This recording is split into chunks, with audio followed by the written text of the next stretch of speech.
Una de las noticias de alcance de los últimos meses acerca de Cuba fue la salida de casi 8.000 profesionales médicos cubanos y cubanas de Brasil.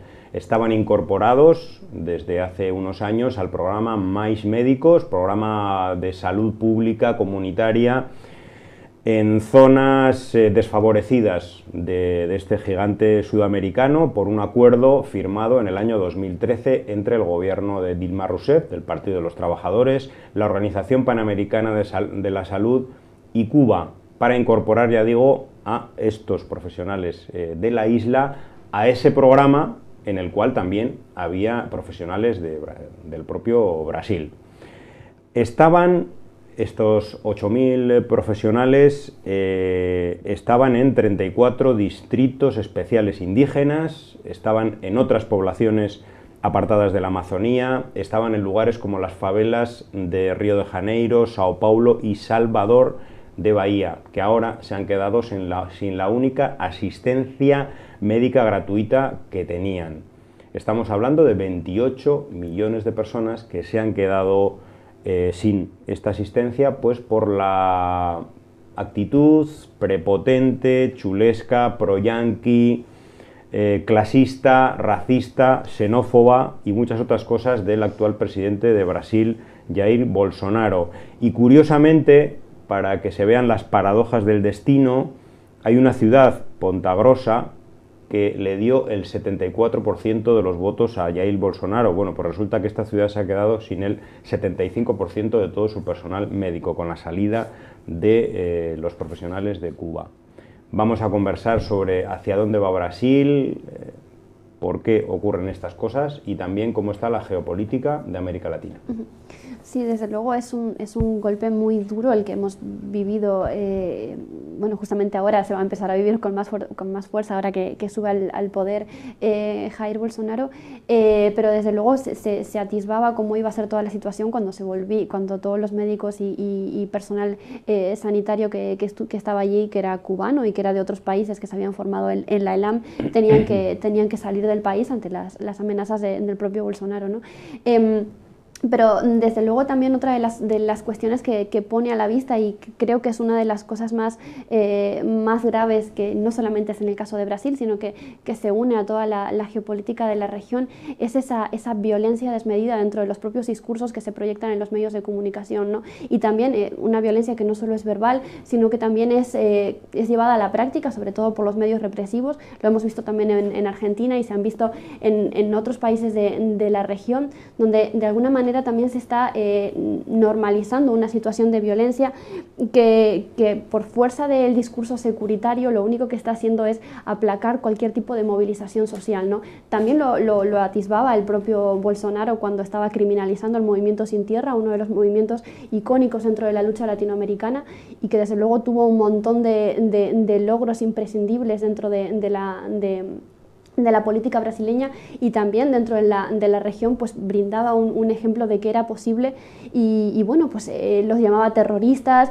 Vamos a vivir lamentablemente dentro de los meses siguientes ataques muy fuertes, no solo en los medios, sino quizás también físicamente, y en ese sentido es una situación muy peligrosa por lo que está representando, ¿no? Y por la facilidad con la que en los medios de comunicación se pueden decir ciertas cosas, ¿no? Porque ya no es hablar de que tienen ciertos medios a su favor, como hemos vivido en cualquier de otros países de la región, pero también en países de Europa, donde los medios desde luego forman parte de esa misma oligarquía, y donde legitimar determinados discursos es lo normal, sino que estamos hablando de que se están permitiendo ciertos discursos que en otros momentos quizás era más, tenían que camuflarse de una manera distinta, ¿no? Ahora simplemente se dicen y encima eso te da votos, ¿no? Y eso creo que demuestra una situación mucho más peligrosa, y de fondo está generando que a nivel social se genere esa violencia política muy normalizada, ¿no? Y de hecho,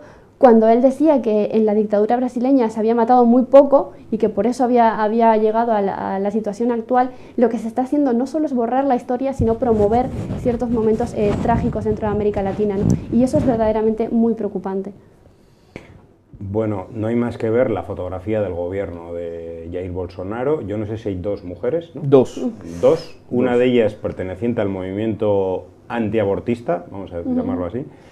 Otra vinculada al agronegocio, es decir, vinculada a una de estas empresas que se van a beneficiar ahora de esta marcha atrás en los procesos sociales en Brasil, que se va a beneficiar pues, de la política de represión contra el movimiento Sin Tierra y otros movimientos que han tratado de que haya un poco más de justicia en el campo, en el agro brasileño. El propio Ministerio de Agricultura se va a encargar ahora del asunto de las tierras indígenas. O sea, estamos hablando ya de medidas muy claras en un sentido y bueno, el hecho de que haya anunciado de que Brasil va a trasladar su embajada en Israel a Jerusalén. Sí, bueno, aquí estamos viendo qué sectores y qué personajes están arropando al nuevo presidente de Brasil, Jair Bolsonaro. Está el sionismo, representado, bueno, ahí está Benjamín Netanyahu, el primer ministro de Israel. Las fuerzas más derechistas, más retrógradas y más neofascistas en este momento, tanto en Europa como las que están surgiendo en otras partes del mundo, pero particularmente también en América Latina y el Caribe, pues están arropando a este presidente que tiene todos los calificativos más negativos que se puedan expresar y desde luego con el apoyo explícito, intenso de los Estados Unidos. Es decir, que el imperialismo norteamericano han visto en la toma de posesión o en la elección de este político exmilitar una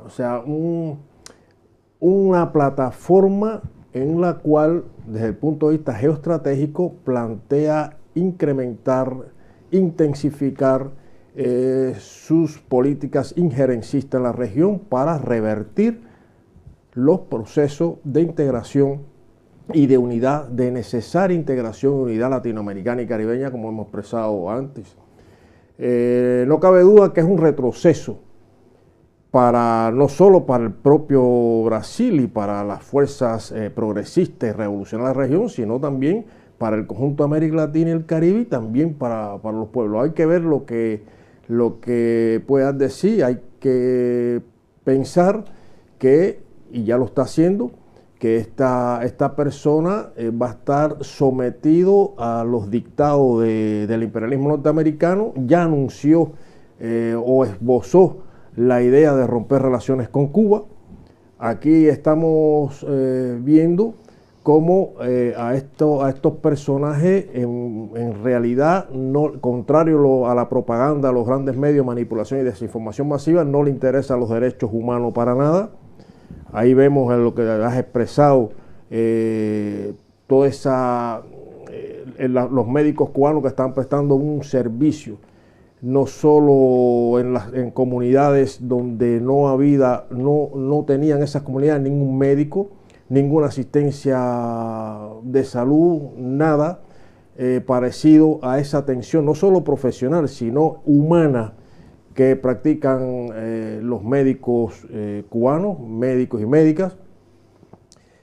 El personal de la salud ha salido de Brasil no porque quería, sencillamente porque era inaceptable las condiciones que este nuevo presidente imponía para la presencia de médicos cubanos, además con campañas estimulando la deserción de ellos. Todo esto está dirigido desde Estados Unidos, por supuesto.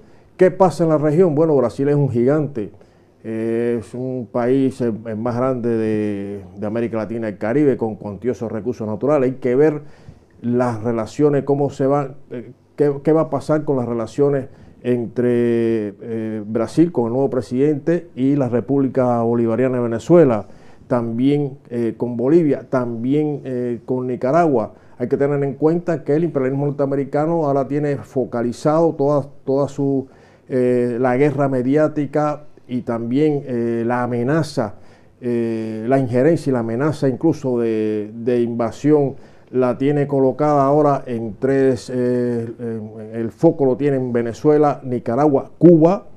Se recrudece el bloqueo contra Cuba con esta administración para contentar a los sectores más derechistas de ese lobby de origen cubano que cabildea en el Congreso de los Estados Unidos, con la cabeza visible de Marco Rubio. En fin, el panorama ahora es complejo. América Latina se ha abocado a una situación de complejidad, pero, repito, hay mayor conciencia de los pueblos, hay hambre, hay todas las calamidades habidas y por haber expresadas en esa caravana del hambre que está tratando de llegar a Estados Unidos. O sea, sale del capitalismo para integrarse en el capitalismo mayor, como es Estados Unidos, y eso expresa cómo está la región. La región de San Pablo, producto de las políticas del capitalismo y las políticas neoliberales. El pueblo brasileño va a sufrir, va ahora a todos los logros que alcanzó los gobiernos de Lula y de Dilma, van a desaparecer, los logros sociales, los avances sociales, y hay que ver cómo responde el pueblo brasileño con el peso político que tiene ante las medidas que está. Ahora hay aplausos y hay sectores que están contentos, pero hay que ver la respuesta de los pueblos ante las medidas que vaya tomando este nuevo presidente. Tú hablabas de la caravana de migrantes de Centroamérica, compuesta en una gran mayoría, no en la totalidad, pero en una mayoría importante por personas procedentes de Honduras, además que es donde nace la caravana con destino a Estados Unidos, y que es la caravana del capitalismo, ¿no? Como tú dices, están huyendo del capitalismo, aunque vayan al capitalismo mayor, al escaparate minoritario del capitalismo, que representa el llamado primer mundo y donde viven o vivimos una minoría de las personas que vivimos en los países capitalistas, pero el capitalismo real, el que sufren los pueblos ahí por abajo, está bien representado en Honduras, ¿no? Y es un capitalismo que sería muy bien comparable con la situación de Cuba, porque Cuba, yo creo que si se puede mirar en un espejo es en el de Honduras, ¿no? Sí, además, bueno, en ese caso concreto estamos viendo la gran situación de violencia de la que parte toda esta gente, y contradictoriamente va a llegar a un lugar donde es extremadamente violento y donde hemos visto sobre todo en el tratamiento de la propia caravana, donde se ha amenazado con llevar a los militares a la frontera, donde bueno, el gobierno de Estados Unidos está cerrado por el controvertido muro que Trump quiere poner a toda costa en la frontera con México, y en donde hemos visto situaciones verdaderamente trágicas de separación de los padres y madres de los niños, y donde han muerto 2 niños a día de hoy, ¿no? Y toda esa situación que estamos viviendo día a día se está normalizando también, ¿no? Así como se ha normalizado el hecho de que Honduras sea el país más violento del mundo, donde haya una cantidad de homicidios impresionante, y donde esta gente se les está negando incluso la posibilidad de pedir asilo, con todas las contradicciones que tenga de por medio, y que podamos ponerles desde el punto de vista de que quizás no entendamos cómo el sueño americano pueda seguir estando vigente a día de hoy, cuando vemos las situaciones de desigualdad tan inmensas que hay dentro de Estados Unidos, ¿no? A pesar de todo eso, sigue siendo su derecho, ¿no? El poder, al menos, no ser matados en frontera, ¿no? Y todos esos hechos, de alguna manera, se están normalizando en los medios de comunicación, aparece un par de veces en los noticieros y ya está, ¿no? Y desaparece y bueno, vuelve a ser parte del panorama, ¿no? Quizás uno de los, también por ubicar un poco la geopolítica de América Latina, uno de los grandes cambios que hemos vivido es en México, ¿no? Ahora con López Obrador, ¿no? Y desde este punto de vista da un pequeño respiro a toda la situación de la región, que desde luego está viviendo una situación muy, muy violenta, con ataques muy, muy duros, y bueno, justamente que sea México, que es ese estado tapón que está ahí, que es el que va a controlar, que controla ese paso, bueno, al menos pretendidamente Estados Unidos siempre lo ha querido utilizar como una externalización de sus propias fronteras. Ahora estamos viendo una situación distinta, ¿no? Que es verdad que acaba de iniciar su camino y que queda muchísimo trabajo por delante, y que se va a encontrar con un montón de escollos, ¿no? Sobre todo porque es una sociedad donde la trama del narcotráfico, que está muy ligada a Estados Unidos, tiene muchísimo peso dentro de los gobernadores y de las políticas, no solo a nivel estatal, sino también a nivel departamental, creo que se llama en la región, no estoy segura. toda esta situación va a ser su gobierno muy complicado, ¿no? Además de que tiene retos enormes por delante, ¿no? Pero sí que es verdad que dentro de todo ese repertorio de situaciones tan encontradas que nos encontramos dentro de toda América Latina, se ven pequeños haces de luz que son los que hacen posible creer en que es posible cambiar todo esto, ¿no?